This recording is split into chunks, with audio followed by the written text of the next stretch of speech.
Hi అండి. ఇవాళ మీకు ఒకటి చెప్పాలనుకుంటున్నా. ఏంటంటే నేను కూరగాయలకు వెళ్ళానండి.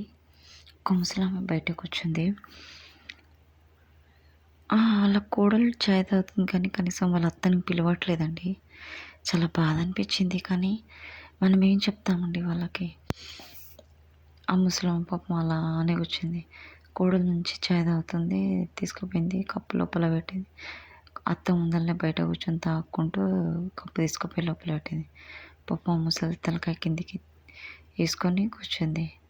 నేను ఆమెను చూడలేదు, వాళ్ళ కోడల్ని. ఆంటీ టీ తాగారా అని అడిగాను. అడిగినాక ఏం మాట్లాడలే ఆమె.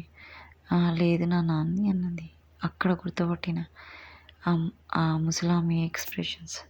వాళ్ళ కోడలు తాగి కప్పడ పెట్టేసి వస్తుంది. అమ్మో అనుకున్నాను.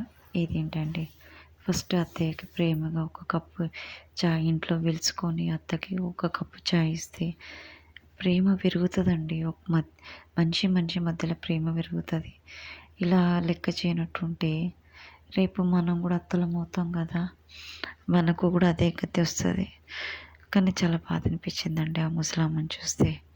అలా చేయొద్దండి. నేను ఒకటే చెప్తున్నాను కోడళ్ళకి, వాళ్ళు ఎంత పాపమైనా చేయనియండి, మీ చేతనైనంత వరకు చేయండి. మీకు మీ మీ ప్రాణానికి మించి ఏం చేయకండి. మీకు చేతనైనంత వరకే చేయండి. ఎస్పెషల్లీ కోడళ్ళకి చెప్తున్నానండి. ప్లీజ్, వాళ్ళ మనసును బాధ పెట్టిన దానికంటే మీ మనసును బాధ పెట్టుకున్న బాధ ఏం కాదు. ఎందుకంటే మీకు తట్టుకునే శక్తి ఉంది, వయసు ఉంది. వాళ్ళకి లేదు కదండి. తట్టుకునే శక్తి లేదు, వయసు లేదు. దయచేసి అలా చేయకండి. వాళ్ళు వద్దన్నా కూడా తీసుకుపోయి ఆడబెట్టండి. తాగితే తాగనియండి, తాగకపోతే వాళ్ళ ఇష్టం. మీ ధర్మం మీరు చేయండి.